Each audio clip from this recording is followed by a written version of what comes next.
Hello, hello, bonjour, bonjour, bonjour à tous. Comment allez-vous? Bonjour. Est-ce que vous m'entendez? Est-ce que vous m'entendez bien? Écrivez-moi si vous m'entendez et si vous me voyez aussi.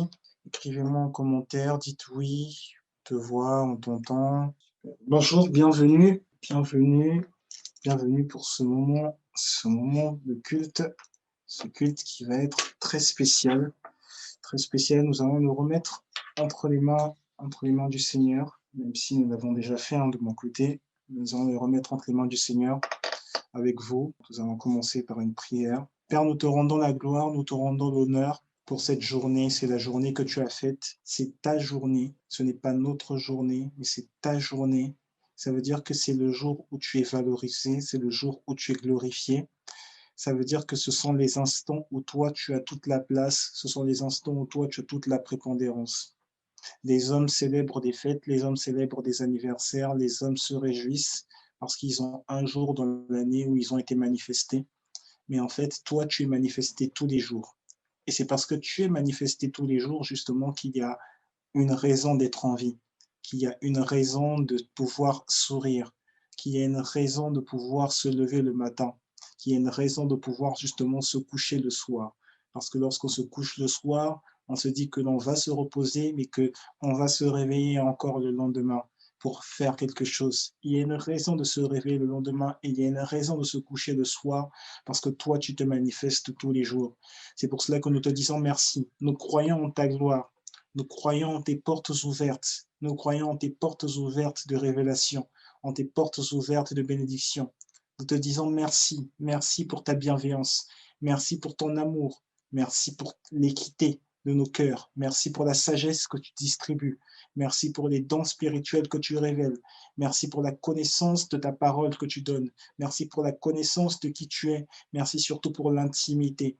Merci pour l'élévation que tu donnes à chacun d'entre nous, aux gens qui m'entendent, aux gens qui sont connectés au son de ma voix. Merci pour l'élévation que tu donnes. Merci pour le rafraîchissement du cœur.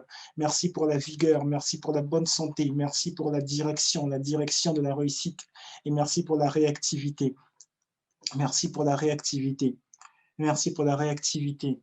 Le problème de beaucoup de gens, c'est ce que le Seigneur est en train de me dire actuellement, le problème que beaucoup de gens rencontrent surtout dans leur travail et parfois même avant de débuter leur travail, euh, c'est qu'ils ne font pas attention aux détails et ils ne réagissent pas assez sur les détails. Lorsque les gens apprennent à réagir vivement sur les détails, plutôt qu'à se centrer sur eux-mêmes, à se centrer sur leurs ressentis, eh bien, à ce moment-là, ils sont efficaces et productifs dans leur travail. À ce moment-là, on peut leur donner, on peut les rediriger euh, vers un projet, vers une activité qui est bien, qui est en corrélation avec ce que leur âme désire et ce que désire leur employeur. C'est ce que le Seigneur est en train de me dire. À partir du moment où on est attentif aux détails, attentif à tout ce que, à, à, à tous les éléments constitutifs d'un projet, à partir du moment où cette attention rime avec la personne de Dieu, eh bien à ce moment-là, les gens vont nous remarquer. À ce moment-là, les gens vont nous promouvoir. À ce moment-là, les gens vont nous remarquer, nous élever, nous mettre, nous valoriser, revaloriser notre condition, revaloriser notre situation. C'est pour cela que, dans le nom de Jésus-Christ, je déclare et je décrète que l'attention de toutes les personnes qui se défocalisaient de leur but, qui se défocalisaient de leur objectif, défocalisaient de l'élément central du travail ils étaient, vers lequel ils se portaient, l'attention est refocalisée sur l'objectif final, sur l'objectif à atteindre. Et puisque l'attention est refocalisée, alors le Seigneur met le point d'orgue sur l'efficacité dans ce qu'ils font. Il n'y a pas besoin de faire 36 choses à la fois, non. Il s'agit juste d'être efficace dans la chose, l'élément le plus important que l'on effectue dans le travail.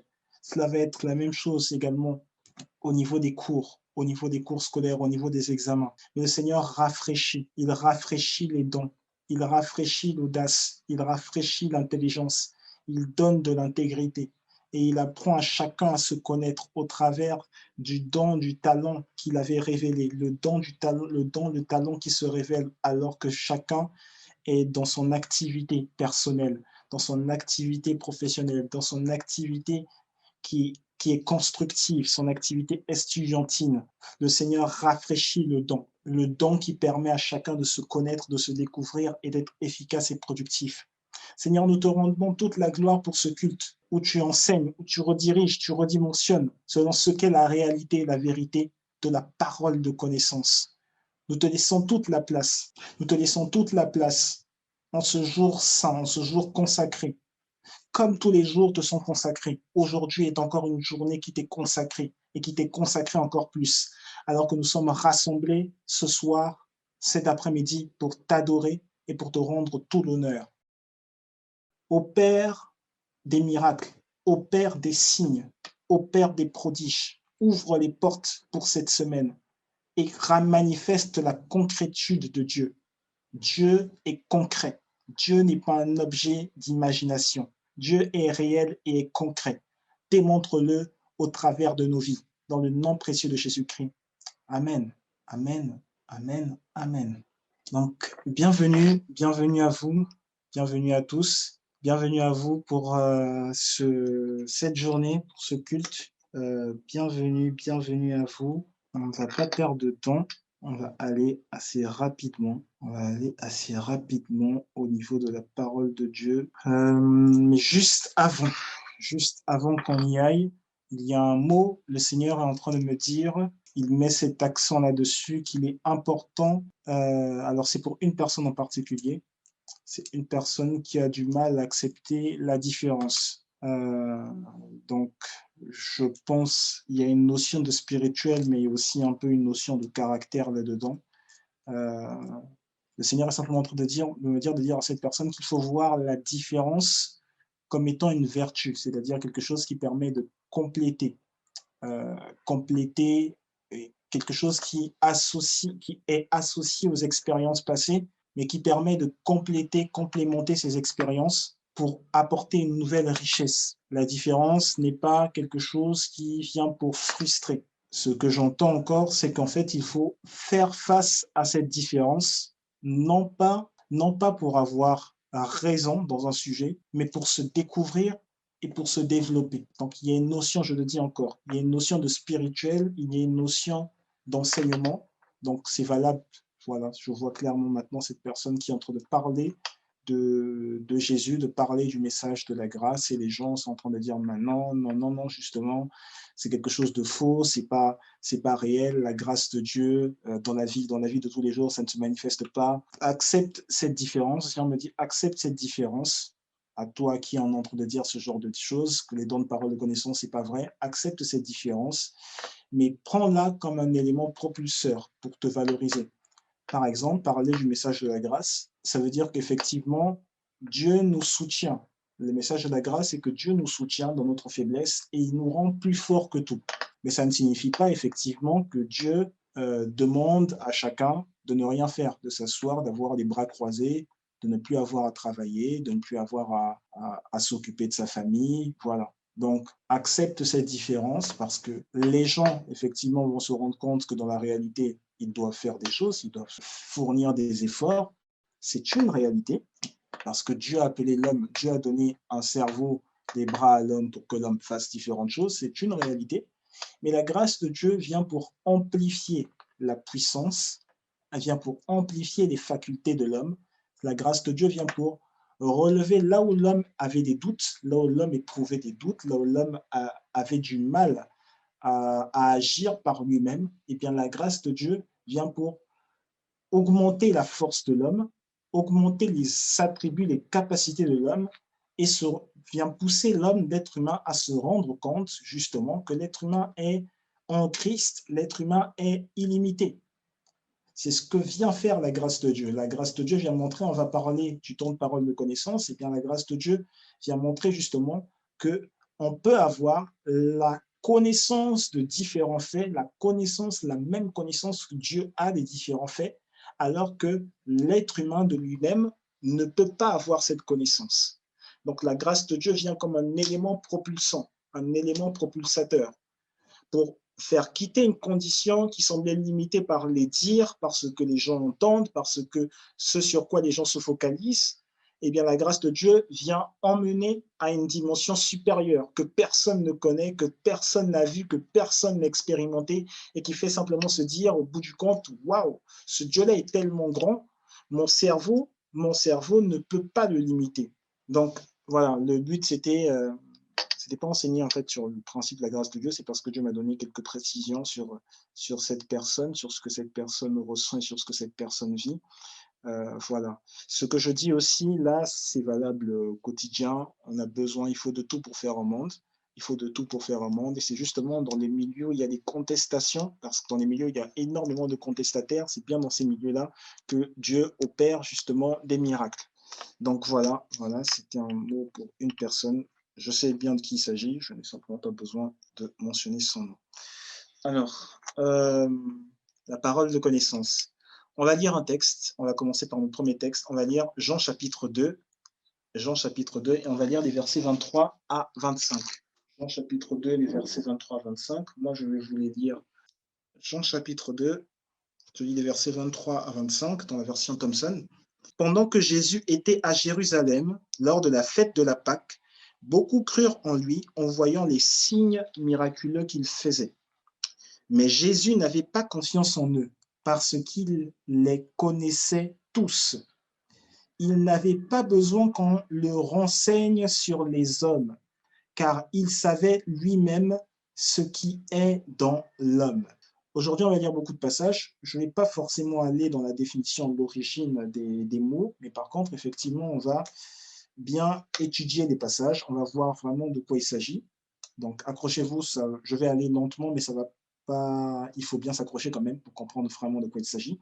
Le verset 25 dit « Il n'avait pas besoin qu'on le renseigne sur les hommes. » Il n'avait pas besoin qu'on le renseigne sur les hommes. Si on parle de besoin de renseigner Jésus sur les hommes, ça veut dire qu'en fait, les hommes dont on parle ne sont pas des hommes que fréquentait Jésus. Ce sont des hommes que Jésus voyait pour la première fois. Je répète, ce sont des hommes que Jésus voyait pour la première fois. On ne lui avait pas dit, aujourd'hui tu vas les rencontrer, tu vas voir Jacques, tu vas voir Jean-Pierre, tu vas voir Ali, tu vas voir Mamadou. Non, Mamadou c'est un tel, il a vécu dans tel pays, il vit aujourd'hui dans tel pays, aujourd'hui sa femme c'est un tel. Et on n'avait pas du tout, ce n'étaient pas des gens que Jésus connaissait et on ne l'avait pas informé, on ne l'avait pas renseigné sur qui étaient ces hommes en question. Mais il est dit dans le verset 25 que Jésus savait lui-même ce qui est dans l'homme. Jésus savait lui-même ce qui est à l'intérieur de l'homme. Ok, donc c'est le préambule. Jésus les connaissait tous. Jésus savait lui-même ce qui est à l'intérieur de l'homme, ce qui est dans l'homme. Au premier verset, donc verset 23, on parle de signes miraculeux qu'il accomplissait.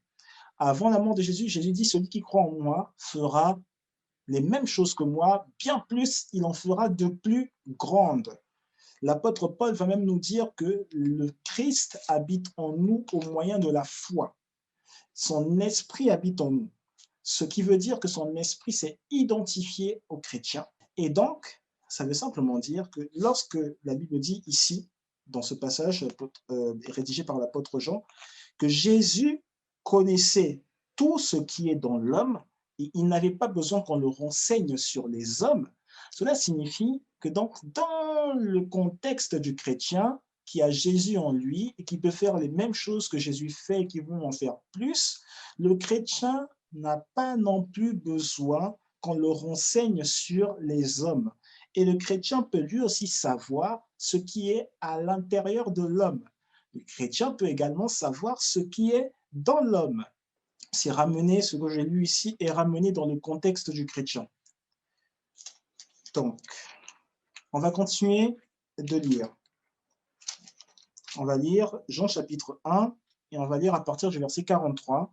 On va lire Jean 1, 43 à peu près au verset 51, mais on est sur Jean chapitre 1 à partir du verset 43. Voilà, Jean chapitre 1 à partir du verset 43 jusqu'à la fin du chapitre. Le lendemain, Jésus voulut se rendre en Galilée et il rencontra Philippe. Il lui dit, « Suis-moi ».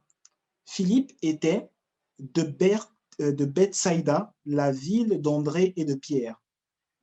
Verset 45. Philippe rencontra Nathanaël et lui dit, « Nous avons trouvé celui de qui Moïse a écrit dans la loi et dont les prophètes ont parlé, Jésus de Nazareth, fils de Joseph. » Nathanaël lui dit, « Peut-il venir de Nazareth quelque chose de bon ?» Philippe lui répondit, « Viens et vois. » Verset 47. Jésus, voyant venir Nathanaël, dit de lui, « Voici vraiment un Israélite, dans lequel il n'y a point de fraude. » Ok, donc on marque juste une pause. Donc dans cette histoire, Jésus dit à Philippe, « Suis-moi ». Philippe ensuite va rencontrer Nathanaël. La Bible ne nous dit pas à ce moment-là qui est Nathanaël. Et Philippe dit à Nathanaël, en fait, toute la loi, là, tout ce dont on parlait, les prophètes, tout ce dont on parlait, ce dont a parlé Moïse, en fait, c'est le gars là, c'est Jésus.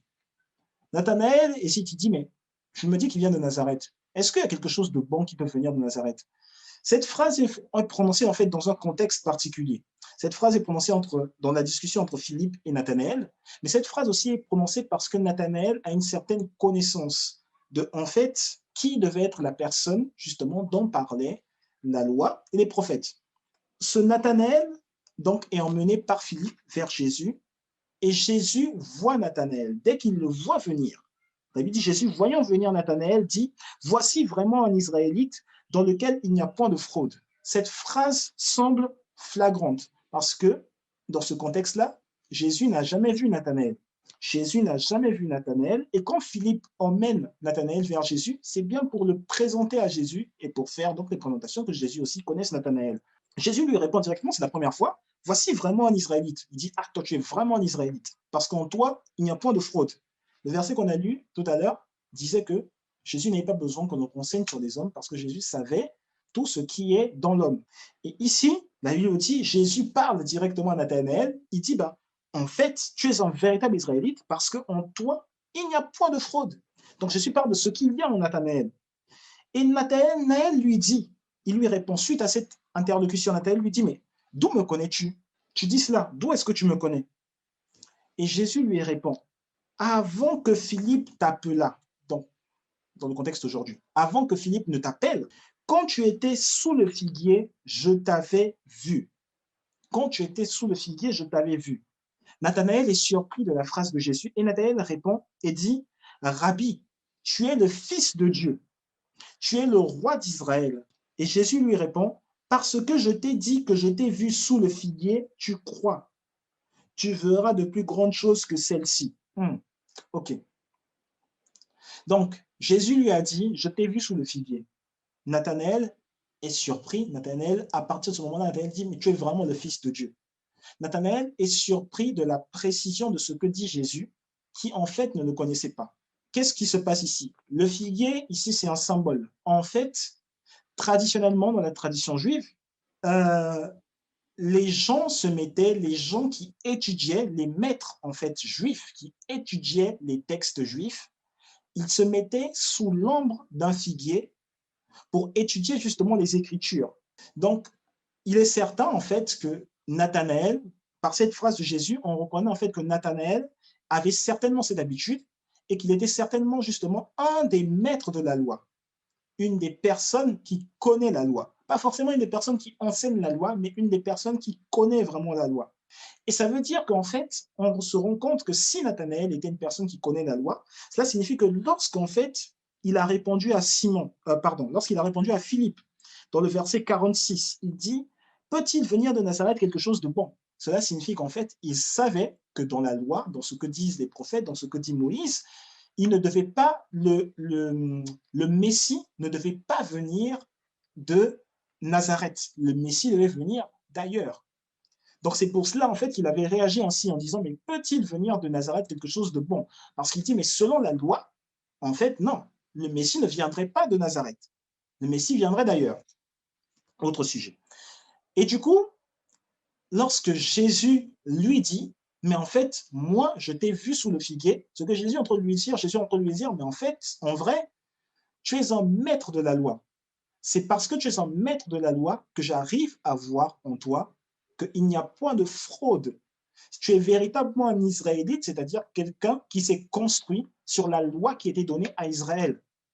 Il arrive à dire, mais en fait, en toi, à l'intérieur de toi, je vois quelqu'un qui, ne, qui certes va commettre des péchés, mais qui ne décide pas par lui-même de commettre des péchés, de vivre dans le péché qui va être contraire à la loi que Dieu avait donnée aux Israélites. Je précise encore, la loi que Dieu avait donnée aux Israélites, pas aux chrétiens. Du coup, lorsque Jésus le lui dit, lui, il est surpris, il dit, mais en fait, tu as découvert ma fonction, mais tu as aussi découvert les intentions de mon cœur, ce qu'il y a dans mon cœur. Et dans cette surprise, Nathanaël dit, mais ça, c'est quelque chose, c'est une dimension de révélation que je n'ai pas vue encore. Je n'ai pas encore vu cette dimension de révélation, cette introduction-là, je ne l'ai pas vue encore. Il dit, certainement, tu n'es pas un prophète, tu es certainement vraiment le Fils de Dieu, comme me l'a dit Philippe. Tu es vraiment le Fils de Dieu, tu es le roi d'Israël, comme le décrit les prophètes, et comme le décrit la loi de Moïse, tu es certainement le roi d'Israël. Et donc Jésus lui dit, oui, parce que je t'ai dit que je t'ai vu sous le figuier, donc parce que je t'ai donné ces révélations, tu crois donc que je suis vraiment le Fils de Dieu, comme Philippe t'a appelé, comme Philippe te l'a dit. Mais il dit, tu verras de plus grandes choses que celles-là. Supposez la parole de connaissance que j'ai donnée, c'était encore un petit élément. Tu vas voir beaucoup plus grand que cela. Et verset 51, il lui dit, en vérité, vous verrez désormais le ciel ouvert et les anges de Dieu monter et descendre sur le Fils de l'homme. Donc, c'est un verset que nous avons lu il y a quelques semaines, parce qu'on est toujours dans cette thématique du ciel ouvert. Donc, vous voyez que justement, avant que Jésus, les dernières paroles, avant que Jésus n'introduise ce qui constitue le ciel ouvert, les dernières paroles de Jésus sont en fait une parole de connaissance. Il introduit le ciel ouvert par une parole de connaissance. Donc, la parole de connaissance sert comme une démonstration de ce que c'est justement le ciel ouvert. Je n'ai pas encore défini véritablement ce que c'est qu'une parole de connaissance, mais vous comprenez par les deux versets, les deux passages que nous avons lus, que les paroles que disait Jésus révélaient la connaissance qu'il avait de choses qui étaient cachées à l'intérieur des hommes, d'hommes qu'il rencontrait pour la toute première fois. Donc, je rappelle, on a lu Jean chapitre 2, verset 23 au verset 25. Nous venons de lire encore Jean chapitre 1, du verset 43 au verset 51. Nous allons continuer notre lecture. Ça va être un petit peu lent, donc on va poser juste les bases bibliques. Voilà. Suivons bien ensemble pour que nous comprenions. C'est simple à comprendre, mais en même temps, il y a des petits éléments, des petits détails qu'il ne faut pas laisser passer pour que ça ne vous paraisse pas, ces choses-là ne vous paraissent pas comme étant voilà, quelque chose de loin de vous. C'est des choses qui ont été introduites dans la Bible. On va lire Jean chapitre 4, et là on va lire voilà, beaucoup de versets. Jean chapitre 4, c'est l'histoire de Jésus qui rencontre la femme samaritaine. On lit à partir du verset 1, je vous lis, donc avec la version 8 secondes. Le Seigneur sut, donc le Seigneur a su, il savait, que les pharisiens avaient appris qu'il faisait et baptisait plus de disciples que Jean. Toutefois, Jésus ne baptisait pas lui-même, mais c'était ses disciples qui baptisaient. Alors, le Seigneur, Jésus, quitta la Judée et retourna en Galilée. Comme il fallait qu'il passât par la Samarie, il arriva dans une ville de Samarie nommée Sychar, près du champ que Jacob avait donné à Joseph, son fils. Là se trouvait le puits de Jacob. Jésus, fatigué du voyage, était assis au bord du puits. C'était environ la 6e heure. Une femme de Samarie vint puiser de l'eau. Jésus lui dit, donne-moi à boire, car ses disciples étaient allés à la ville. Donc, alors, dans ce contexte, il était interdit pour un juif, là où il se trouvait, là où Jésus se trouvait, il était interdit à un juif de parler à une femme de Samarie. Donc, dans ce contexte-là, Jésus, c'était interdit dans la loi juive. Dans ce contexte-là, Jésus brise la loi. L'apôtre Paul nous dit dans Romains, je pense que c'est Romains 8 ou 10, que le Christ est la fin de la loi. Jésus brise la loi. Et au moment où Jésus brise la loi, il va faire quelque chose qui va être étonnant à tous égards. Les disciples sont allés chercher à manger à ce moment-là. Un burger, voilà. Les disciples sont allés chercher à manger. Et Jésus se retrouve donc seul. Il voit une femme qui va venir puiser de l'eau. Et Jésus lui dit, donne-moi à boire. La femme samaritaine lui dit, comment toi qui es juif me demandes-tu à boire, à moi qui suis une femme samaritaine? Les Juifs, en effet, n'ont pas de relation avec les Samaritains. Jésus lui répondit, si tu connaissais, il introduit là, si tu connaissais, si tu avais une dimension de connaissance, tu connaissais le don de Dieu, si tu avais une connaissance du don de Dieu, de ce que Dieu a donné, si tu connaissais le don de Dieu, d'une part, rappelez-vous, on parle du don de parole de la connaissance, la parole de connaissance qui est définie, on va le voir un peu plus tard, comme étant un don. Si tu connaissais le don de Dieu, et qui est celui qui te dit, donne-moi à boire, tu lui aurais toi-même demandé à boire, et il t'aurait donné de l'eau vive. Seigneur, verset 11, Seigneur, lui dit la femme, tu n'as rien pour puiser, et le puits est profond. D'où aurais-tu donc cette eau vive? Es-tu plus grand que notre père Jacob, qui nous a donné ce puits, et qui en a bu lui-même, ainsi que ses fils et ses troupeaux?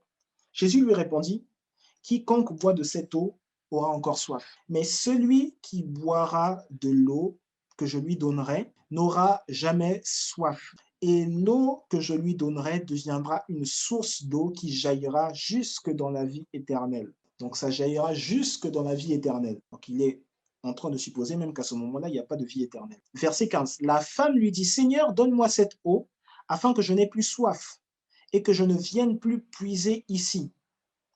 Va, lui dit Jésus, appelle ton mari et viens ici. La femme, verset 17, la femme répondit, je n'ai point de mari. Jésus lui dit, tu as raison de dire, je n'ai point de mari, car tu as eu 5 maris, et celui que tu as maintenant n'est pas ton mari. En cela, tu as dit vrai. Donc, on est en face d'un Jésus qui se retrouve confronté à une femme de Samarie pour la toute première fois, et Jésus lui explique qu'il lui demande quelque chose, comme pour lui dire, en fait, tu peux m'apporter quelque chose. Et la femme dit, mais moi, cette chose-là, je peux te l'apporter parce qu'on n'a pas de relation, la loi nous l'interdit. Et Jésus lui dit, mais en fait, tu me parles de la loi, mais si tu connaissais ce qui est au-dessus de la loi, le don de Dieu est au-dessus de la loi, et tu connaissais la personne qui s'adresse à toi, qui est responsable de ce don, mais en fait, c'est à cette personne-là que toi, tu demanderais à boire. Tu viendrais, tu me dirais, ce que je prends là, c'est du matériel, ça n'ira pas loin. Viens, donne-moi à boire, comme ça, lorsque je vais boire de toi, je serai rassasié pour toujours. Je vais boire de toi, je serai rassasié pour toujours. Ce sera une seule fois, comme on dit quelque part, un coup KO. Je serai rassasié pour toujours. Je ne te demanderai plus à boire une nouvelle fois, mais je serai rassasié pour toujours parce que je te connaîtrai toi, et je connaîtrai le don de Dieu. Je serai rassasié pour toujours. Donc la femme va lui demander, quand il lui explique cela, la femme va lui dire, mais où est cette eau? J'ai besoin, je veux avoir cette eau, Seigneur. Donc elle reconnaît que dans la manière dont Jésus lui parle, il est quelqu'un qui est assez élevé, et elle l'appelle Seigneur. Elle dit, mais en fait, moi, je suis prêt à avoir cette eau, je suis prêt à te laisser envahir ma vie, je suis prêt à te laisser faire de moi être, je suis prêt à te laisser être mon propriétaire, mon Seigneur. Et Jésus lui dit, à partir du moment où elle dit ça à Jésus, Jésus lui répond, où est ton mari? La femme dit, je n'ai point de mari. Et Jésus lui dit, tu as bien répondu, tu as raison, parce que tu as eu 5 maris, et celui avec qui tu es n'est pas ton mari. Et il dit, en cela, tu as dit vrai. Donc Jésus savait exactement ce qu'il y avait dans son cœur. La parole de connaissance vient à partir dans un moment où la femme reconnaît qu'effectivement Jésus peut donner cette eau vive, cette eau d'où elle n'aura plus jamais soif, et elle peut connaître effectivement le don de Dieu au travers de Jésus. Ensuite, donc là on a lu le verset 18, verset 19, la femme répond donc, Seigneur, lui dit la femme, je vois que tu es prophète. Elle dit, je vois que tu es prophète. Bon, la femme, elle l'appelle Seigneur, mais elle dit, OK, je vois que tu es différent des autres, tu es prophète. On est ici dans une culture où les serviteurs de Dieu qui parlent, qui donnent une révélation, les gens, pardon, qui donnent une révélation sur l'intérieur, la vie des hommes, des choses qui sont cachées, sont appelés des prophètes. Donc, on est dans ce domaine-là. Ce n'est pas du tout la même chose concernant le chrétien. On va venir là. Ce n'est pas du tout la même chose concernant le chrétien. Elle dit au verset 20, toujours, nos pères ont adoré sur cette montagne, et vous, vous dites que le lieu où il faut adorer est à Jérusalem. Jésus répond, femme, lui dit Jésus, crois-moi, l'heure vient où ce ne sera ni sur cette montagne ni à Jérusalem que vous adorerez le Père.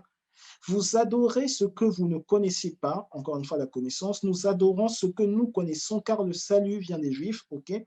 Mais l'heure vient et elle est déjà venue où les vrais adorateurs adoreront le Père en esprit et en vérité. Très bien.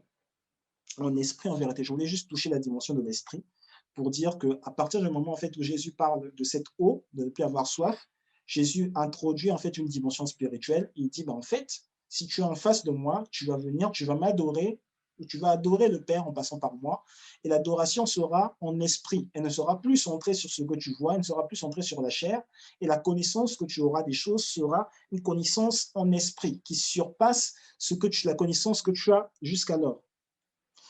Ensuite, on va juste aller au verset 28. On est toujours dans Jean, chapitre 4. On va aller au verset 28, on va lire les versets 28 et 29. Verset 28. Alors, donc les disciples en fait reviennent. Alors la femme, ayant laissé sa cruche, s'en alla dans la ville et dit aux gens, venez voir un homme qui m'a dit tout ce que j'ai fait. Ne serait-ce point le Christ? Venez voir un homme m'a dit tout ce que j'ai fait. Ne serait-ce point le Christ? Donc, elle dit, par les paroles de connaissance de Jésus, elle va, elle évangélise, et elle dit, mais en fait, c'est sans doute le Christ qui me dit ce que j'ai fait. Donc, la première révélation qu'elle a faite, c'était, tu es prophète. Mais ensuite, elle se rend compte que ce que Jésus parle, ce dont Jésus parle, c'est quelque chose de spirituel. Il n'est pas juste en train de compter des faits comme ça. Jésus a vraiment une connaissance précise des choses spirituelles. Parce que quand vous lisez tous les prophètes de la Bible, de l'Ancien Testament du moins, ils parlent de différentes choses. Entre deux versets, on ne se retrouve plus. Parce que le prophète va prophétiser sur un événement qui arrive dans 10 ans, dans un verset. Puis dans le verset d'après, il prophétise sur un autre événement qui va arriver dans 300 ans. C'est-à-dire que la connaissance que le prophète a est extrêmement partielle. Ça concerne le spirituel, mais elle est partielle. Et derrière, une fois qu'il en parle, il ne sait même pas en fait que ce sont des choses spirituelles. Mais Jésus démontre dans cette conversation que ce dont il parle, la connaissance dont il parle est spirituelle. Il parle d'adoration en esprit. Il dit, mais c'est totalement spirituel. Même l'eau dont je te parle, c'est quelque chose de spirituel. Tu bois une fois, tu n'as plus soif. Tu n'as plus à me dire, tu me demandes une fois, tu n'as plus à me dire, j'ai soif de toi, j'ai soif de toi. Non, tu n'as plus à me dire ça. Jésus est en train d'introduire ici des faits totalement spirituels. Il dit, mais en fait, c'est ce que va dire l'apôtre Paul dans un autre verset, vous avez tous été baptisés, vous avez tous été remplis du Saint-Esprit et vous n'avez plus soif. C'est pour un autre jour, ce verset. Donc, elle dit, c'est le Christ. Le Christ m'a révélé toute ma vie. Elle associe le fait que les paroles de connaissance de Jésus qui étaient spirituelles, elle associe cela au fait que ce soit forcément lui, le Christ, c'est-à-dire le Messie. On va continuer de lire. Nous allons continuer de lire. Est-ce que vous êtes là? Est-ce que vous m'entendez? Est-ce que vous m'entendez? Vous me suivez? Vous m'entendez? Si vous m'entendez, vous tapez, vous écrivez, vous dites oui, oui, amen, avance, oui, on t'écoute. Voilà. Donc, nous avançons. Éphésiens chapitre 3, nous allons lire Éphésiens chapitre 3, verset 6. Alors, on va lire depuis le verset 3 pour que vous compreniez le contexte, juste pour que vous compreniez le contexte de ce que dit l'apôtre Paul. Éphésiens 3, à partir du verset 3, on va s'arrêter au verset 6. C'est par révélation que j'ai eu connaissance du mystère sur lequel je viens d'écrire en peu de mots. En les lisant, vous pouvez vous représenter l'intelligence que j'ai du mystère de Christ. Le mystère de Christ. Il n'a pas été manifesté aux fils des hommes dans les autres générations, comme il a été révélé maintenant par l'Esprit aux saints apôtres et prophètes de Christ. Ce mystère, c'est que les païens, donc les non-juifs, les païens, les non-juifs, comme vous et moi, les non-juifs, du moins pour la plupart, hein, c'est que les non-juifs sont cohéritiers, forment un même corps et participent à la même promesse en Jésus-Christ par l'évangile dont j'ai été fait ministre, selon le don de la grâce de Dieu. Donc l'apôtre Paul a été fait ministre de l'évangile selon le don de la grâce de Dieu. Et il révèle le mystère. Il dit, en fait, il y avait un mystère au sujet du Christ. Il y avait un mystère au sujet du Christ, c'est que le Christ qui était une personne, comme la femme l'a annoncé, dans Jean 4, elle a dit, cet homme m'a révélé toute ma vie. Ne serait-ce pas lui le Christ? Le Christ, c'était une personne, Et voici maintenant le mystère. Il dit c'est que les non-juifs vont être cohéritiers donc avec les juifs.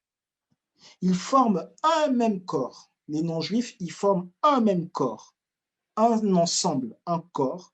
Ce corps va participer à la même promesse en Jésus-Christ. C'est-à-dire que ce que Dieu a annoncé, dans un langage plus concret, c'est que ce que Dieu a annoncé au départ, quand il a parlé du salut, que même Jésus disait le salut viendra par les Juifs, la promesse de Dieu, en fait, vient se matérialiser dans le Christ, dans Jésus-Christ. La promesse de Dieu vient se matérialiser. Et cette promesse, elle se matérialise de quelle manière? C'est que les non-juifs, eux aussi, vont hériter de ce que Dieu avait voulu leur donner. Ils vont hériter du don de Dieu. Les non-juifs héritent du don de Dieu, c'est-à-dire de la personne de Dieu. De quelle manière ils en héritent? C'est que tous les non-juifs aujourd'hui forment un seul corps. Ils forment un seul corps. Et ce corps, justement, il est situé où, ce corps? Ce corps est situé en Jésus-Christ. Ça veut dire, ce qu'il est simplement en train de dire, je vous le redis encore en d'autres mots, on peut prendre d'autres passages pour le dire, mais pour l'imiter, pour nous focaliser sur la parole de connaissance, il est en train de dire, eh bien en fait, il va y avoir un corps dominant. Ce corps, c'est le corps qui est en Jésus-Christ. Ça veut dire qu'en Jésus-Christ, il y a un corps. Mais si en Jésus-Christ, il y a un corps, ça veut dire que simplement, le corps en question, c'est le corps de Jésus-Christ. À l'intérieur de Privat, en Privat, il y a un corps. Le corps qui est en Privat, c'est le corps de Privat. Donc, le corps de Privat sert donc de réceptacle à tout ce qui se trouve à l'intérieur de Privat. De la même manière ici, le corps de Christ sert de réceptacle à tout ce qui se trouve dans le Christ. Donc l'apôtre Paul dit, ben en fait, vous ne savez pas, le Christ, ce n'est pas juste une personne. Maintenant, avec les païens, le Christ, c'est un corps. C'est un corps dans lequel les promesses de Dieu s'accomplissent. Donc, le Christ, ce que le Christ a fait aujourd'hui, avant, devient valable aujourd'hui pour l'ensemble du corps. Et les païens, donc les non-juifs, se retrouvent dans ce corps. Les païens, donc les non-juifs, font partie de ce corps. Ça veut dire que les païens, les non-juifs, s'identifient entièrement, en fait, au corps de Christ, s'identifient entièrement au Christ, par le moyen de son corps. Donc les païens s'identifient au Christ par le moyen de son corps. Les non-juifs s'identifient au Christ par le moyen de son corps. Je suis là, vous êtes là, vous vous identifiez au Christ par le moyen du corps de Christ. Galates chapitre 3, verset 28. Galates chapitre 3, verset 28. Galates chapitre 3, verset 28. Galates vient juste avant Éphésiens. L'apôtre Paul nous dit, il n'y a plus ni juif, ni grec, il n'y a plus ni homme, ni esclave, ni libre, il n'y a plus ni homme, ni femme, car vous êtes tous un en Jésus-Christ. Vous êtes tous un en Jésus-Christ. Vous êtes tous à l'intérieur de Jésus-Christ. Pourquoi je dis à l'intérieur? On a lu le verset 28, mais un verset avant, il est dit, ou on va dire deux versets avant, verset 27, oui, un verset avant, pardon. Car vous êtes tous fils de Dieu par la foi en Jésus-Christ, vous tous qui avez été baptisés en Christ, vous avez revêtu le Christ. Donc il dit, mais en fait, vous avez revêtu le Christ. Et le baptême, donc, bon, alors, on pourrait rentrer dans une autre doctrine, mais le baptême dont il parle, il est simplement en train de se répéter. Vous avez revêtu le Christ. Vous tous aujourd'hui, vous êtes à l'intérieur du Christ. Parce que vous êtes à l'intérieur du Christ, on ne vous considère plus ni juif ni grec, les nationalités c'est plus important, il n'y a plus ni esclave ni homme libre, il n'y a plus ni femme ni homme, le sexe c'est plus important, car tous vous êtes un en Jésus-Christ, car tous vous êtes à l'intérieur du Christ. Et parce que vous êtes à l'intérieur du Christ, ce que Jésus a fait lorsqu'il était en vie, ça se reflète aussi sur vous. Maintenant, on va répondre à la question, puisqu'on parle de la parole de connaissance, on va répondre à la question justement, à quel moment ou de quelle manière, justement, ce que Jésus a fait, ces paroles de connaissance-là, de quelle manière est-ce que on peut simplement, nous aussi, les expérimenter? Parce que moi, je considère, étant donné que je suis en Christ, c'est un fait, c'est accompli. Mais si je n'arrive pas à les expérimenter, si je n'expérimente pas ça de manière normale, de manière naturelle, c'est qu'il y a quelque chose, c'est qu'il y a une forme de bug, il y a quelque chose que je n'ai pas compris. Donc, de quelle manière est-ce que je peux simplement aussi expérimenter cela? Du coup, on va aller. Il y en a Toujours des solutions dans la Bible. Matthieu chapitre 6, Matthieu 6, 6. Il est dit, mais quand tu pries, Jésus parle, Matthieu 6, 6, mais quand tu pries, entre dans ta chambre, ferme ta porte et prie ton Père qui est là dans le lieu secret. Et ton Père qui voit dans le secret te le rendra. Il dit, quand tu pries, ferme ta porte, entre dans ta chambre et prie ton Père qui est là dans le lieu secret. OK. Donc, et ton Père qui voit dans le secret te le rendra. Donc, il parle ici d'entrer effectivement dans un lieu, si c'est secret, c'est que c'est un lieu privé, c'est un lieu qui est caché, c'est un lieu qui est intime.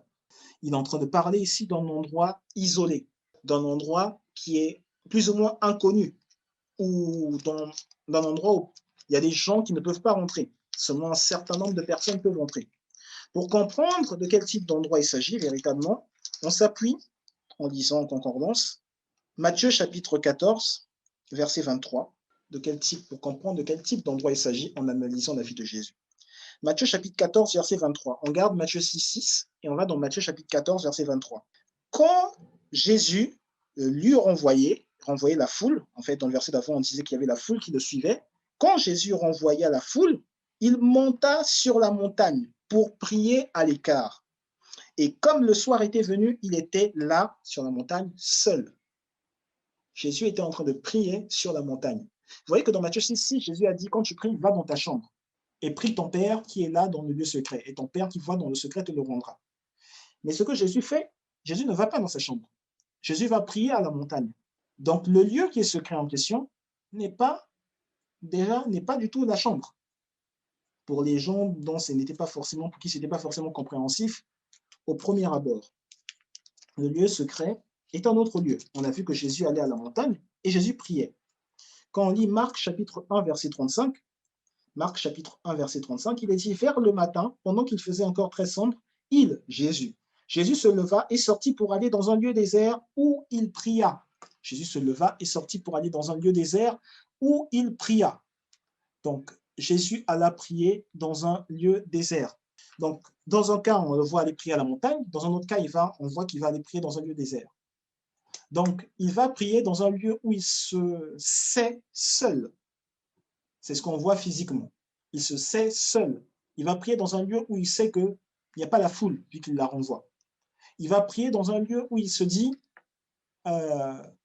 non seulement personne ne va m'entendre, mais personne ne va me voir physiquement. Ce n'est pas ça le plus important, mais mon Père va me voir dans ce lieu secret. Donc, Jésus semble parler d'un endroit à part. Dans la culture juive, il était possible d'avoir une pièce à part. Les maisons, c'était souvent des maisons de 2 pièces, mais il était possible d'avoir une pièce à part. Mais on voit que Jésus ne va pas prier dans une pièce qui est à part, dans une maison. Jésus va prier, dans ces exemples, il va prier dans le désert, il va prier sur la montagne. Donc, puisque dans ce contexte-là, dans le contexte des évangiles, il faut toujours retenir que Jésus parle à des Juifs, dans le contexte des évangiles.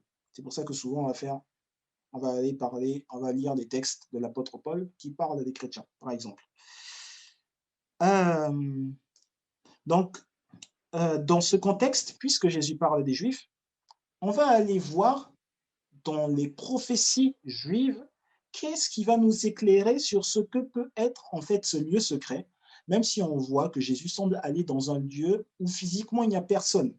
Si physiquement il n'y a personne, est-ce que c'est cela? Est-ce que je peux aller toujours prier dans un endroit où je dois toujours aller prier, dans un endroit où il n'y a personne physiquement? Est-ce que c'est cela le lieu secret?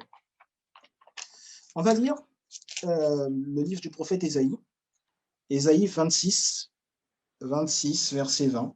Dieu parle par la bouche du prophète Ésaïe. Dieu dit, « Va, mon peuple, entre dans ta chambre et ferme la porte derrière toi. Cache-toi pour quelques instants jusqu'à ce que la colère soit passée.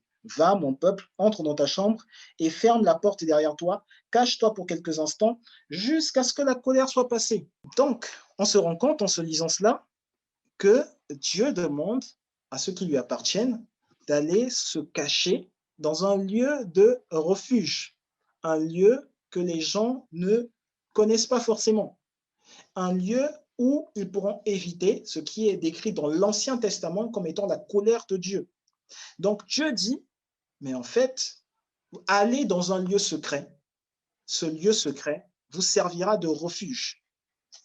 Donc, le lieu secret dont parle Jésus, quand Jésus parle d'aller dans le lieu, d'entrer, de fermer, d'aller dans sa chambre, de fermer la porte et de prier dans un lieu secret, le lieu secret dont parle Jésus est en fait un lieu de refuge, un lieu de refuge où on se réfugie.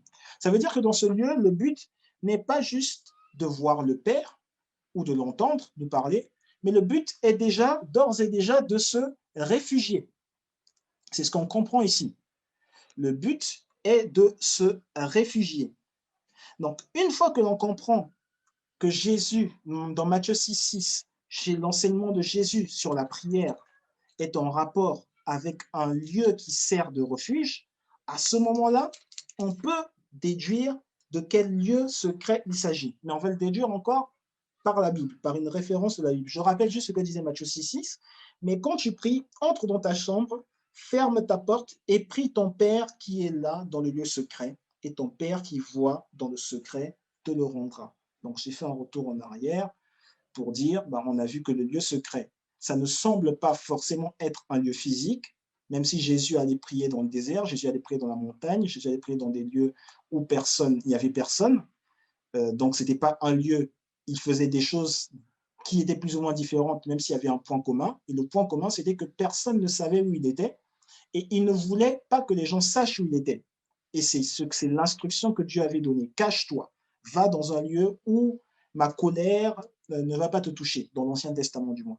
Donc, on parle d'un lieu de refuge. Et on va savoir, pour le coup, on va découvrir ce qu'est ce lieu de refuge. Et là, j'aimerais que vous vous accrochiez. C'est les derniers points qui vont précéder la prière. Et on va aller dans le psaume chapitre 91. Psaume 91. Psaume 91. Voilà, j'imagine que la plupart d'entre vous connaissent ce psaume, sans pour autant vraiment savoir quelle est la révélation qu'il y a derrière, ou surtout, qui est-ce qui parle dans ce psaume? Qui est-ce qui parle et avec qui est-ce qu'on est en train de parler? Donc, je vais vous lire ça dans la version du Semeur, psaume 91. Je lis cela dans la version du Semeur. On va lire peut-être les premiers et deuxième versets. Je vous ai dit qu'on parlait d'un lieu de refuge. Je commence par le verset 2, ensuite on va repartir dans le verset 1. Verset 2. Je dis, Éternel, tu es mon refuge et ma forteresse. Oui, tu es mon Dieu en qui j'ai confiance. Ok. On a vu donc que dans le verset 2, il y a une personne qui dit, je dis, Éternel, tu es mon refuge et ma forteresse. Tu es mon Dieu en qui j'ai confiance. Donc celui-là, c'est la personne qui écrit. Elle parle donc au Père Céleste. Elle est en train de dire en fait que le Père Céleste est un refuge. Il est son Dieu en qui il a confiance. Repartons du verset 1. Ce psaume commence de cette manière. Celui qui s'abrite tout près du Très-Haut repose en lieu sûr, à l'ombre du Tout-Puissant. Celui qui s'abrite tout près du Très-Haut repose en lieu sûr, à l'ombre du Tout-Puissant. Ok, très bien. Alors, on a lu des textes qui annonçaient le Messie, qui disaient ce que faisait le Messie, le Christ, le Messie, le Machia, le Christ, le Messie. Le Messie signifie simplement oint de Dieu. Ou si vous voulez, je vais le dire comme ça, le Christ, c'est loin de Dieu. Oint de Dieu. Quand on parle de celui qui est oint, loin de Dieu, on fait référence à la personne qui a la puissance de Dieu. Donc, on fait référence à celui qui possède ce que Dieu manifeste en termes de puissance. Celui qui possède la facette de Dieu, qui est la facette du Tout-Puissant. Et on a vu que dans le verset 1, on est en train de dire, celui qui s'abrite tout près du Très-Haut, celui qui s'abrite tout près de celui qui est très élevé, il repose à l'ombre du Tout-Puissant. Donc, on fait ici référence à la puissance de Dieu, on fait ici référence à l'onction de Dieu. Donc, on fait référence au Messie, si vous voulez, on fait référence au Christ. Ça, c'est le verset 1. Verset 2. Donc, je dis, Éternel, tu es mon refuge. Donc, on se voit ici que le Père est un refuge. Donc, dans ce texte, verset 1, verset 2, dans ce texte, celui qui est à l'ombre du Tout-Puissant, celui qui est à l'ombre du Tout-Puissant, c'est le même qui va avoir la puissance de Dieu. Je répète, celui qui est à l'ombre du Tout-Puissant, c'est le même qui va avoir la puissance de Dieu. Le Christ, il est loin, loin de l'Éternel, parce qu'il a la puissance de Dieu. Le Christ est loin parce qu'il a la puissance de Dieu. Donc, on est en train de se rendre compte, simplement, que celui dont on parle ici, qui s'est abrité sous le Très-Haut et qui possède la puissance de Dieu, la même personne qui possède la puissance de Dieu ici, c'est le Christ. Ok, je reformule.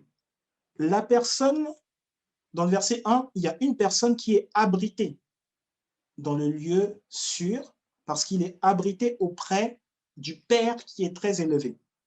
Cette même personne qui est abritée auprès du Père qui est très élevé, cette même personne possède la puissance de Dieu.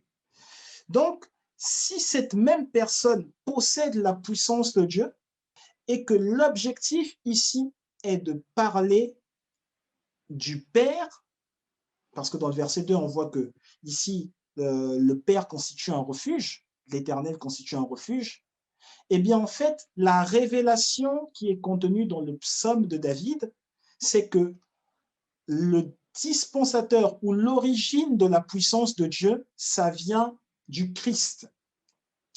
Donc, la personne dont il fait référence ici, qui est à l'ombre du Très-Haut, qui est près du Très-Haut, qui est à l'ombre du Tout-Puissant, la personne à qui il fait référence ici, c'est le Christ, c'est-à-dire qu'on est en train de parler du Fils. Verset 1, il définit le Fils qui est caché, qui a abrité sous l'ombre tout près du Très-Haut et qui repose, qui possède la puissance de Dieu. Et ensuite, c'est le Fils, donc le Christ, qui s'exprime et qui dit au Père, Éternel, mon Père, tu es mon refuge et ma forteresse. Tu es mon refuge et tu es ma forteresse. Accrochez-vous, c'est un petit peu difficile parce que ça ne se lit pas simplement. Donc, le Christ s'abrite tout près du Très-Haut. Il a la puissance du Tout-Puissant parce qu'il est loin de Dieu. Ce Christ qui s'abrite tout près du Très-Haut, il est forcément, si vous voulez, je vais le dire ainsi, il est forcément dans la maison du Très-Haut. Pourquoi il est forcément dans la maison du Très-Haut? Aujourd'hui, moi, je suis dans la maison, j'accueille quelqu'un, cette personne dit, ben, moi, il est en train de pleuvoir, cette personne dit, ben, moi, je m'abritais tout près de chez toi, tout près de ta maison. Je dis, ah ben, écoute, toi et moi, on est tellement proches. Pourquoi tu t'abrites? Pourquoi ta parole, c'est juste de t'abriter tout près de ma maison et que tu disposes de l'ombre de ma maison? Si tu veux disposer de l'ombre de ma maison entièrement, alors que nous sommes proches, viens à moi, viens dans ma maison. Je te fais rentrer dans ma maison. Et là, tu vas t'abriter. Le Père est si proche du Fils que lorsque le psalmiste, la révélation du psalmiste dit,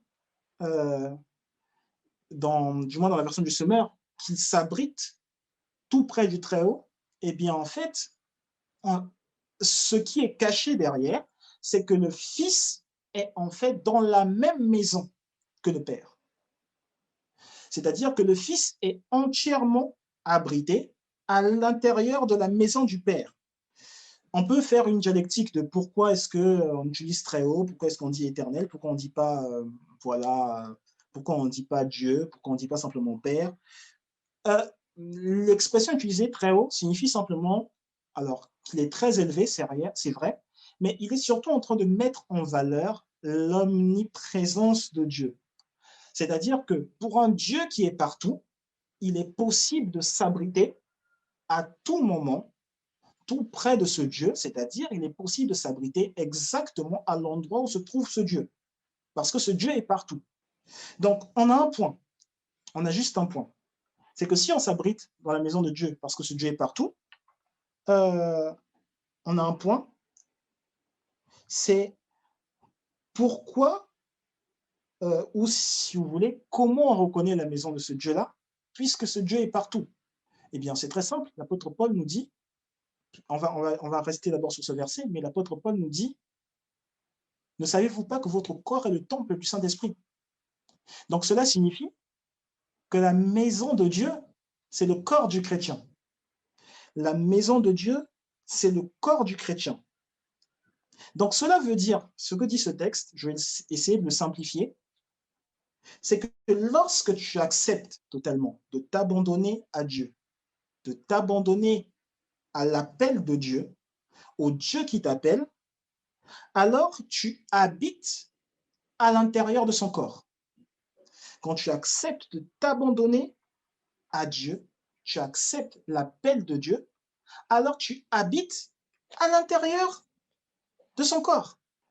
Donc, c'est à ce moment-là, justement, que tu accèdes à la réalité du monde du chrétien. C'est-à-dire que c'est à ce moment-là que tu sais et que tu visualises le fait que le chrétien est un esprit. Pourquoi? Comment tu visualises que le chrétien est un esprit? C'est parce que si la maison du chrétien, c'est ton corps, donc c'est, pardon, si la maison de Dieu, je reformule, la maison de Dieu, c'est ton corps, eh bien pour t'abriter dans la maison de Dieu, il faut que tu t'abrites alors dans ton corps. Si la maison de Dieu, c'est le corps du chrétien, alors pour que le chrétien s'abrite dans la maison de Dieu, il faut que le chrétien s'abrite dans son corps à lui-même, dans le corps du chrétien. Et c'est à ce moment-là, quand le chrétien accepte de s'abriter dans son corps, c'est à ce moment-là que l'on débute ce qu'on appelle la parole de connaissance. C'est à ce moment-là que la parole de connaissance commence. Pourquoi? Parce que lorsque tu es dans ton corps, qui est la maison de Dieu, le lieu où Dieu habite, le lieu où Dieu réside, tu ne fais pas attention à ce qui se passe dans le monde extérieur. Un esprit habite dans un corps. Donc l'esprit dépend de ce qui se passe dans le corps. Dans ce qui se passe dans le corps, il y a le Dieu de l'infini. Le Dieu de l'infini. Donc l'esprit dépend de l'infini de Dieu. Mais il dépend de l'infini qui est régi par Dieu. Il ne dépend pas de ce qui est régi par l'extérieur, par le monde extérieur. Donc, l'esprit ne dépend pas de ce qui est régi par les hommes. L'esprit dépend de ce qui est régi par Dieu. Et ce que Dieu a régi se trouve dans sa maison, et sa maison, c'est le corps du chrétien. Donc, lorsque tu fais attention maintenant à ce qui se passe dans ton corps, aux réactions qu'il va y avoir dans ton corps, à l'endroit exact où se trouve Dieu, puisque Dieu se trouve dans ton corps, eh bien, à ce moment-là, tu commences à être plus conscient, plus ouvert au spirituel, plus ouvert à ce qui se passe dans les choses, dans le monde de l'esprit. Et c'est à ce moment-là que ta discussion avec Dieu, avec ton Père, est palpable. L'homme ne voit pas ce qui se passe dans ton corps, mais Dieu voit ce qui se passe dans ton corps. Donc, on parlait du lieu secret. Le lieu secret que vous étiez en train de chercher, puisque le Seigneur l'Éternel est un refuge, le lieu secret dont on parle, c'est le corps du chrétien. Le corps du chrétien est l'habitation de Dieu. C'est dans ce lieu secret-là que le Père qui voit à l'intérieur, qui voit le spirituel, qui voit ce que la disposition de ton esprit, c'est dans ce lieu secret-là que le Père te rend. Mais il te rendra quoi? Puisque Jésus a dit, ton Père qui voit dans le secret te le rendra. Mais il te rendra quoi, justement? On va répondre à cette question un peu plus tard. Donc, Dieu se trouve dans ton corps. Je vais vous emmener à cette réalité. Dieu se trouve dans ton corps. Les gens disent, non, ben, j'ai cherché Dieu. Je me demande où est-ce qu'il se trouve. Les hommes de Dieu disent, ah, mais vraiment, j'ai passé du temps pour préparer cette conférence, préparer ça. J'ai passé du temps, j'étais en train de chercher Dieu. Tu as cherché Dieu où? Alors que Dieu se trouve dans ton corps. où est-ce que tu as cherché Dieu, alors que Dieu se trouve dans ton corps. Donc, Dieu est esprit. On l'a lu dans Jean 4, d'ailleurs. Dieu est esprit. Mais ton véritable toi, le véritable toi du chrétien, il est aussi esprit. Et ton esprit, je dis tout cela différemment pour que vous vous appropriez cette notion pour la prière, ton esprit se trouve à l'endroit exact où est l'esprit de Dieu. Ton esprit se trouve à l'endroit exact où est l'esprit de Dieu. Et l'esprit de Dieu, c'est l'esprit du Fils. Donc quand on a lu ce verset où on dit que le Fils est en train de dire au Père, tu es mon refuge, le Fils est en train de dire, mais en fait, moi, je me trouve à l'intérieur du Père. Parce que mon Père, il est pour moi mon refuge. Donc, Dieu est esprit. Là où est Dieu, puisque Dieu est esprit, ça veut dire que là où est Dieu, l'esprit de Dieu se trouve là. Quand je vous dis Dieu est esprit, il y a son esprit, vous dites pas, il ne faut pas vous dire que non, Dieu est esprit, il y a un esprit. Non, non, non, on n'est pas en train de dire ça. Le concept de la Trinité, ce n'est pas trois dieux, je le dis encore une fois, c'est un seul et unique Dieu, et qui présente ou qui se manifeste par, alors je vais utiliser un mot qui n'est pas le mot juste, je vais parler de facettes ou de rôles différents. Peut-être que rôle, ça s'en approche un peu plus. C'est-à-dire que si on dit qu'on a le Père, le Fils, le Saint-Esprit, le Père lui-même, il est esprit. Le Fils lui-même, il est esprit. Le Saint-Esprit lui-même aussi, il est esprit. Donc, quand on parle du Saint-Esprit, on n'est pas en train de parler d'un esprit du Père ou d'un esprit du Fils. On est en train de parler de l'esprit du Père, l'esprit du Fils, qui est lui-même le Père, qui est lui-même le Fils. C'est pour cela qu'ici, le Fils est en train de dire, mon Père, je trouve mon refuge en toi, tu es mon refuge. Donc là où est l'esprit du chrétien, c'est l'endroit exact où se trouve l'esprit du Père, c'est l'endroit exact où se trouve l'esprit du Fils, c'est l'endroit exact où se trouve le Saint-Esprit, qui est justement, voilà, qui est justement Dieu. Et la Bible dit que c'est l'esprit du Fils qui a engendré l'esprit du chrétien. Puisqu'en effet, le Christ est le mystère caché de tous les âges. Donc, on a lu dans Éphésiens, mais on le dit encore, c'est encore écrit dans Colossiens 26, le mystère caché de tous les âges, de tous les temps. Donc, lorsque tu cherches une cachette, parce que tu cherches Dieu, tu te demandes où est-ce qu'il est caché. Dieu est caché où? Tu crois que Dieu est caché quelque part? Eh bien, Dieu est caché à l'intérieur de ton corps. Si tu crois que Dieu est caché à l'intérieur de ton corps, mais c'est étrange. Parce que là où il est caché, là, toi aussi, tu es caché.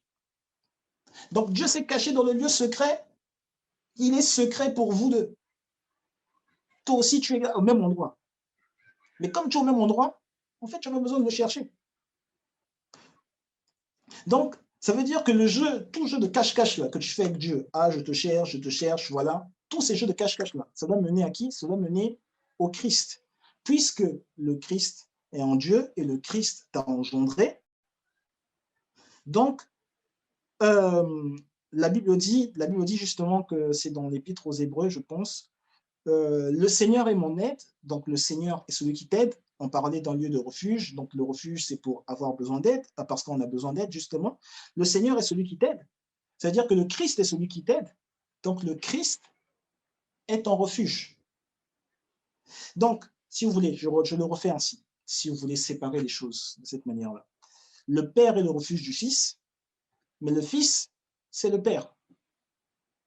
Si on cherche le Père, pour voir le Père, il faut voir le Fils. Parce que c'est le même, c'est Dieu. Ce n'est pas quelqu'un de différent. Ce n'est pas quelqu'un que tu vas chercher à gauche et à droite. Non. Donc, le Père est le refuge du Fils, mais ça veut, oui, le Père est le refuge du Fils. Ça veut dire que le Fils se trouve à l'intérieur du Père. Ça veut dire que le Fils est l'image lui-même reflétée du Père, mais ce même Fils est le refuge du chrétien. On a lu ces passages qui parlaient d'être baptisé, vous avez revêtu le Christ. C'est-à-dire que le Fils est le refuge du chrétien. Donc, le chrétien se trouve à l'intérieur du Christ. On a dit encore la semaine dernière, le Christ est la révélation de Dieu. Et puisque le chrétien se trouve à l'intérieur du Christ, à l'intérieur de celui dont on a vu, qui connaît tout homme, qui connaît toute chose, eh bien le chrétien a accès à la révélation de Dieu. Le chrétien a accès à la connaissance de Dieu. Le chrétien a accès à ce qui est caché à l'intérieur de l'homme. Le chrétien a accès à toutes ces choses que l'homme n'avoue pas aux gens, mais que l'homme garde pour soi. Mais surtout, le chrétien a accès, quand je parle des choses que l'homme garde pour soi, le chrétien a accès à son propre cœur, à son propre état d'âme.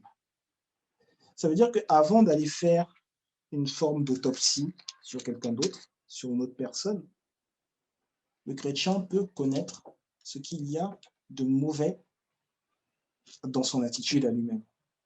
Comment faire? Jésus l'a dit, va dans ta chambre, va dans ce lieu secret où se trouve le Père et prie. Et donc, ça veut simplement dire, rentre en toi-même, rentre à l'intérieur de ton corps, là où se trouve ton véritable toi, ton esprit. Et là où est ton Père, qui connaît toutes choses, puisque ton esprit est là où se trouve ton Père, eh bien ton Père va justement te rendre cette acceptation-là que tu as de lui, que tu as faite de lui, en te disant les choses que lui veut voir, que lui veut entendre, que lui veut effectuer en toi et au travers de toi. Donc, on a souvent dit, moi-même je l'ai souvent lu dans la Bible, on a souvent dit que le don de parole, c'était comment le don de parole, le don d'interprétation des langues, le don de la diversité des langues permettait d'édifier l'homme, parce qu'on l'avait lu dans la Bible, édifier les autres. L'homme, celui qui parle en langue s'édifie lui-même. Donc, on se disait que c'était le don qui permettait de s'édifier soi-même. Mais en fait, quand on comprend le mécanisme, on comprend de la parole de connaissance, on comprend qu'en fait, on est en nous-mêmes à l'intérieur de notre corps, qui est la maison de Dieu. Et bien en fait, on comprend que la connaissance divine que Dieu met, régit à l'intérieur de nous, et bien cette connaissance commence par nous changer, par nous transformer. Les choses auxquelles nous ne faisions pas attention parce que nous nous focalisions physiquement sur ce que fait un tel, sur ce que fait une autre personne, on s'occupait en disant « Ah, message WhatsApp, ah, il est arrivé telle chose dans telle ville, ah, voilà ». On faisait le commentaire de toute chose, où on parlait derrière dans le dos des gens.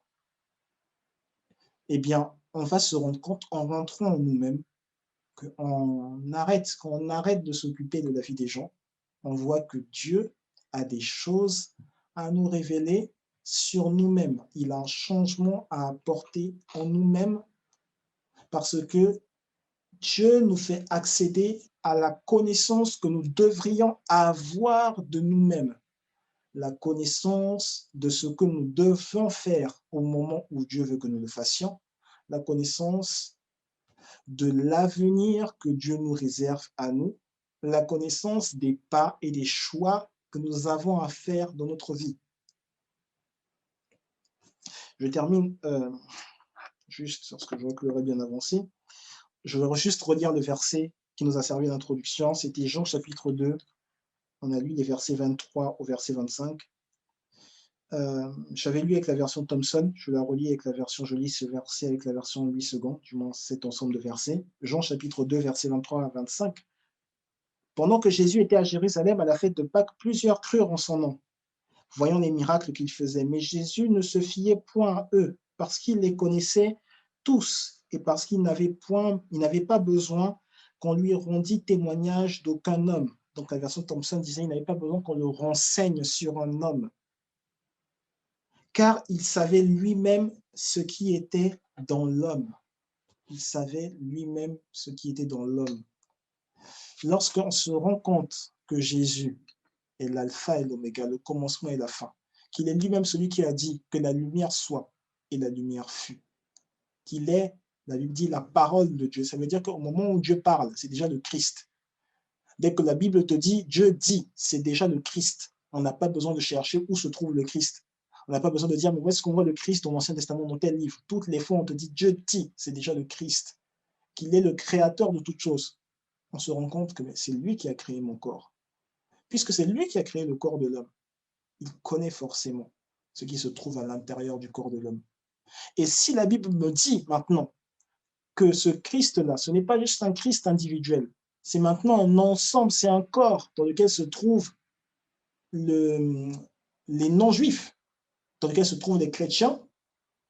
Donc moi aussi, je suis dans ce corps-là. La tête de ce corps, c'est le même Christ qui a créé toutes choses et qui connaît le corps de l'homme. Et bien, puisque je suis dans ce corps, forcément, je connais le corps de l'homme. Je connais ce qui se passe à l'intérieur de l'homme. Je sais ce qui se passe à l'intérieur de l'homme. Méthode maintenant pour le savoir. Rentrer en soi-même. Rentrer en soi-même, à l'intérieur de mon corps. Je ne me préoccupe pas de ce qui se passe à l'extérieur. Je me préoccupe de ce qui se passe en moi. En moi, il y a Dieu. Je me préoccupe de Dieu. Je n'ai pas à chercher Dieu à gauche et à droite. Dieu est en moi. Puisque Dieu est en moi, Dieu parle en moi et Dieu parle par moi. Les paroles qu'il me donne sont des paroles qui viennent de la connaissance qu'il a. Et j'ai accès à cette connaissance. Et j'ai accès à cette connaissance. Voilà, que le Seigneur bénisse sa parole. On est bien avancé dans l'heure. On est bien avancé dans l'heure. On va prier. On va prier un petit moment. Ça a été un peu long. J'espère que vous avez pris des notes, surtout, pour pouvoir revenir dessus. Voilà, on donne accès aux différentes vidéos hein, pour ceux qui les souhaitent, pour pouvoir revenir dessus. Du coup, voilà, pas de problème. On va juste prier. C'est vrai, gloire à Dieu. On va prier un moment pour se séparer.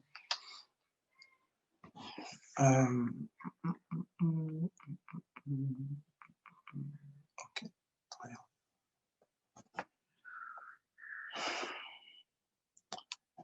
Père, nous te remercions, nous te rendons de multiples actions de grâce parce que tu es celui qui commence, tu es Emmanuel, celui qui continue avec nous, et tu es l'Oméga, tu es celui qui termine.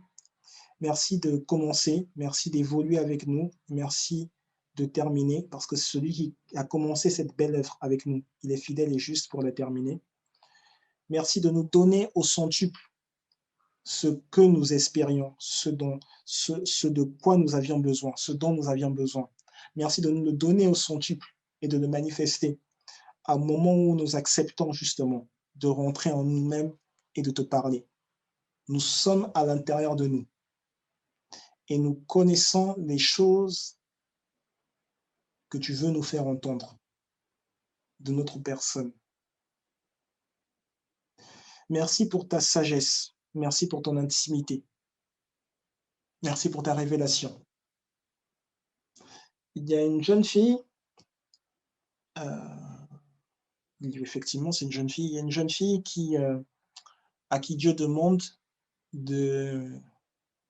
d'éviter de fréquenter des personnes qu'elle fréquentait beaucoup, justement, avant qu'elle ne soit emmenée à Christ, je vais le dire comme ça, hein, ce serait plus compréhensif de sa part.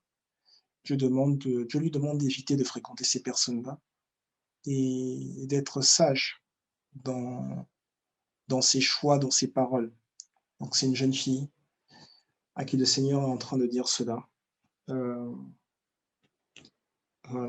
Je n'irai pas plus loin dans ce point-là. D'ailleurs, quand la personne se reconnaîtra, elle pourra venir à moi par les moyens par lesquels elle m'a connu. Donc, il n'y a aucun problème.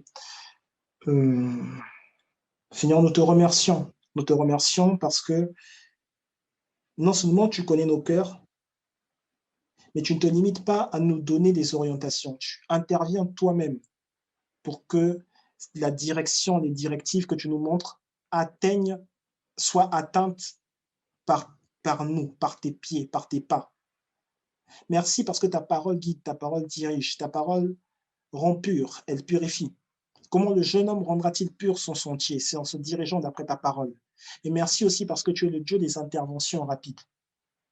le Dieu des interventions rapides.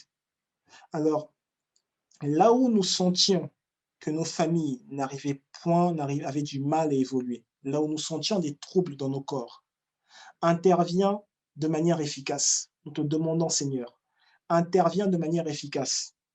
Dans notre intellect, intervient de manière efficace. Là où nous ne comprenions pas comment agir, comment nous comporter, intervient de manière efficace. Lorsque nous étions bloqués, nous n'étions pas libres dans nos choix, nous n'étions pas libres dans nos voies, nous n'étions pas libres dans nos décisions. Ce qui bloquait nos choix, ce qui bloquait la multiplication de nos choix, et des choix qui viennent de toi, aujourd'hui, nous les renversons. C'est-à-dire que les oppressions mentales, nous les éjectons loin de nous, dans le nom de Jésus-Christ. Nous éjectons les oppressions mentales, nous éjectons les oppressions physiques, nous éjectons les signes humains qui venaient nous faire nous sentir condamnés, qui venaient nous faire nous sentir repris, qui venaient nous faire nous sentir mal. Nous révoquons ce qui emmenait en nous des signes de lourdeur pour accomplir ta volonté, pour marcher selon tes instructions, selon tes directives. Lorsque nous savons quoi faire, nous disons non, nous pouvons reporter ces choses au lendemain. Nous renonçons ce soir à la procrastination. Nous renonçons ce soir à la procrastination. Nous renonçons ce soir à la procrastination.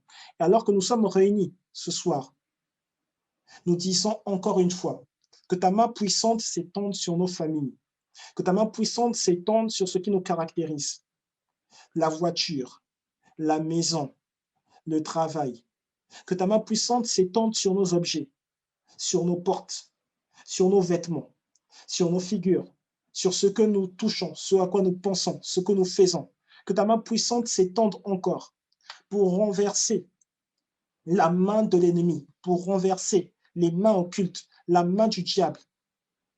Nous disons alors que nous sommes assagis par ton instruction, assagis à l'intérieur de nous, parce que toi, tu es celui qui transforme le faible et qui le rend fort.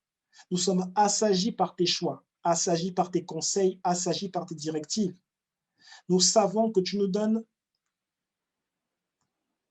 la compétence nécessaire pour pouvoir vivre une vie qui est régie par toi et épanouie en toi et par toi. Père, dans le nom de Jésus-Christ, je déclare et je décrète que ces voitures, ces portes de maison, ces lits et même tous les objets situés qui étaient placés dans ces maisons et qui servaient de contact avec le monde des ténèbres. Je déclare et je décrète maintenant que tous ces objets sont sanctifiés au son de ma voix et par la prière. Selon qu'il est écrit que tout est sanctifié par la parole et la prière. Les objets qui faisaient un lien entre le monde spirituel, mais du côté du monde des ténèbres, et non pas le monde divin. Des objets qui faisaient un lien entre le monde des ténèbres et notre vie. Aujourd'hui, tous ces objets, nous les sanctifions au son de ma voix, par la parole et par la prière. Nous révoquons maintenant les forces des ténèbres qui avaient voulu être envoyées contre nous. Les flèches envoyées sur la maman, les flèches envoyées sur les enfants, les flèches envoyées sur la fille, les flèches envoyées sur le fils, ce qui empêchait de décoller dans sa vie. Et Dieu me parle surtout de cette vie estudiantine, ce qui empêchait de décoller, d'être même efficace et productif, de savoir comment se comporter pour avoir la reconnaissance, et je le dis avec les mots de Dieu, savoir comment se comporter, ce qui nous empêchait de savoir comment se comporter pour avoir la reconnaissance des hommes pour le travail accompli. Nous déclarons et décrétons maintenant que ces chaînes qui nous bloquaient dans ce milieu estudiantin sont brisées maintenant au son de ma parole, par le nom de Jésus. Elles sont brisées.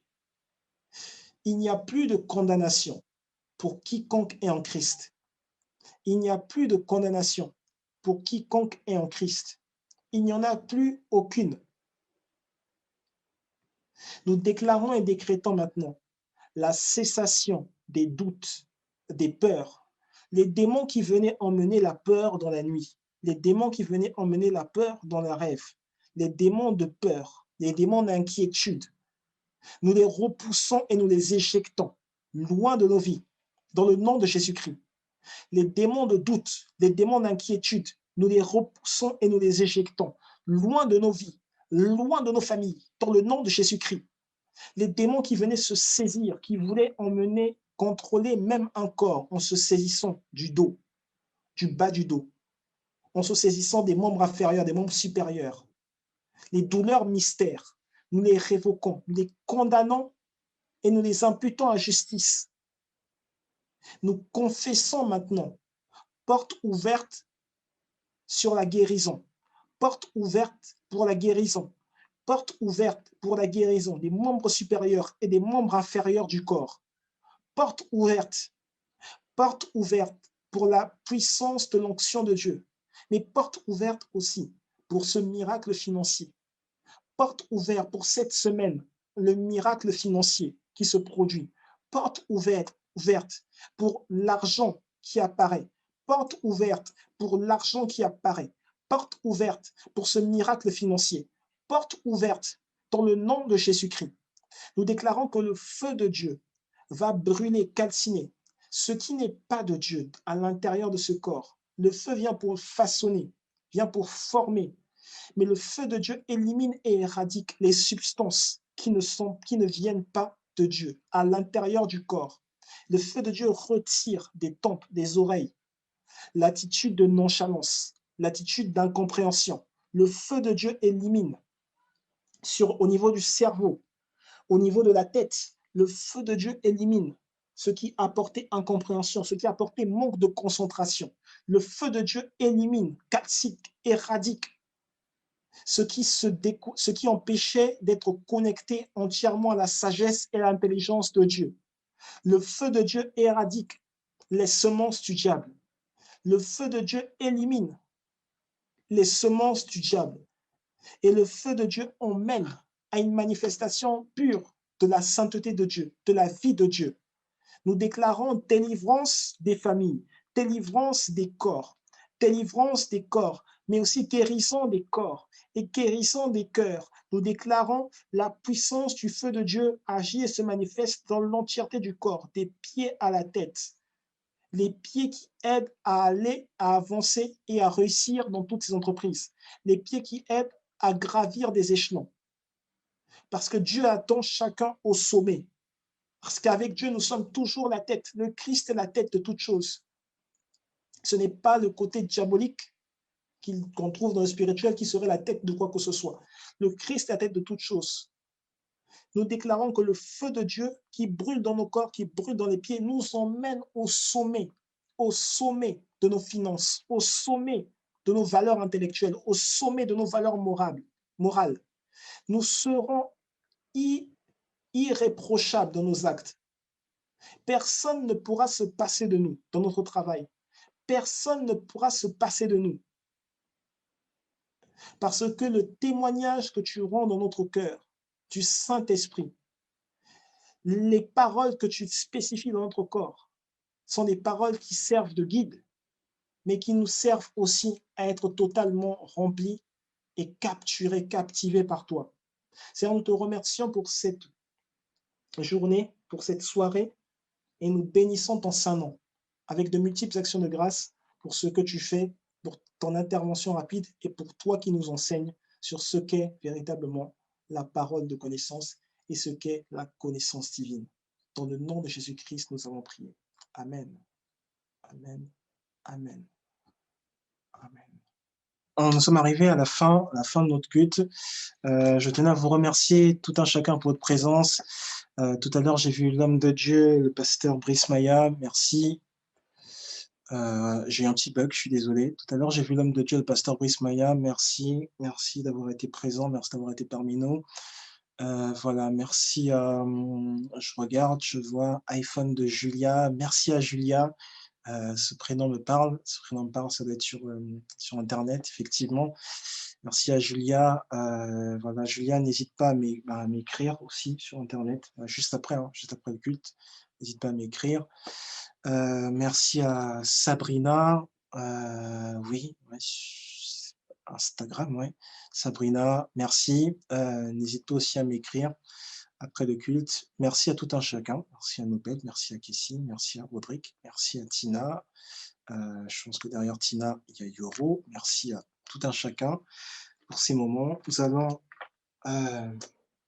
j'ai vu tout à l'heure aussi Bénédicte qui était là. Je le remercie. On se parlera de toute manière. Et donc voilà, nous allons rendre l'antenne et voilà, tout un chacun pourrait vaquer à vos occupations. Je vais juste clôturer ce moment donc par une dernière prière.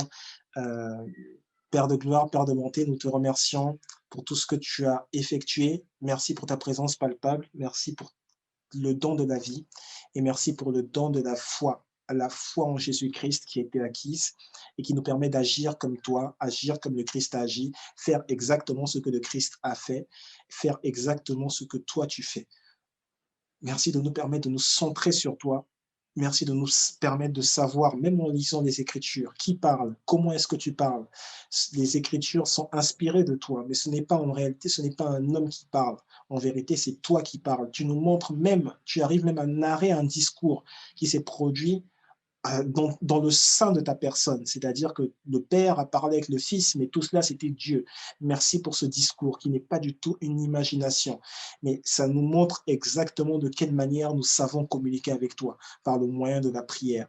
Merci pour ces instructions, merci pour le fait que tu nous donnes de savoir comment te parler, comment prier, comment débuter la prière, comment débuter nos conversations avec toi, et comment simplement être instruit par toi, puisqu'en réalité, c'est toi qui viens, qui nous parle et qui nous emmène à toi.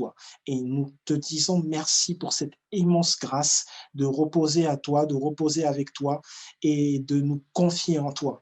Tu es notre confident, tu es mon confident, tu détiens tous nos secrets et nous n'avons aucun regret dans ce que nous faisons parce que nous savons qu'au-delà de toute chose, tu restes le seul et l'unique, le vrai Dieu, notre véritable protecteur.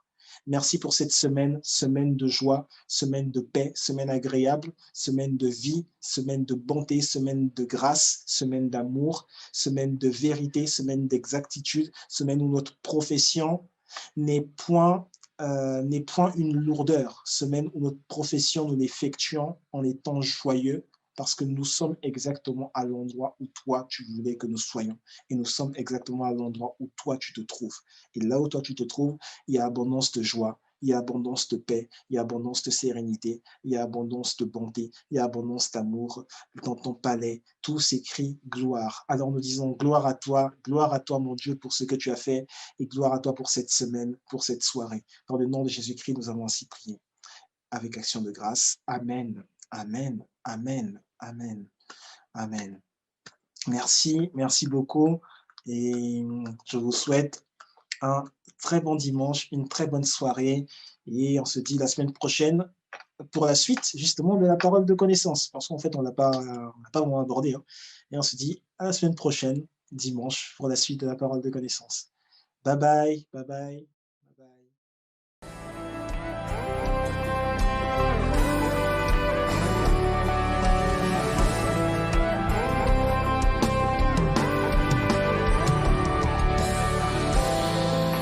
Jesus reigns, he reigns forever. Love reigns, it reigns forever.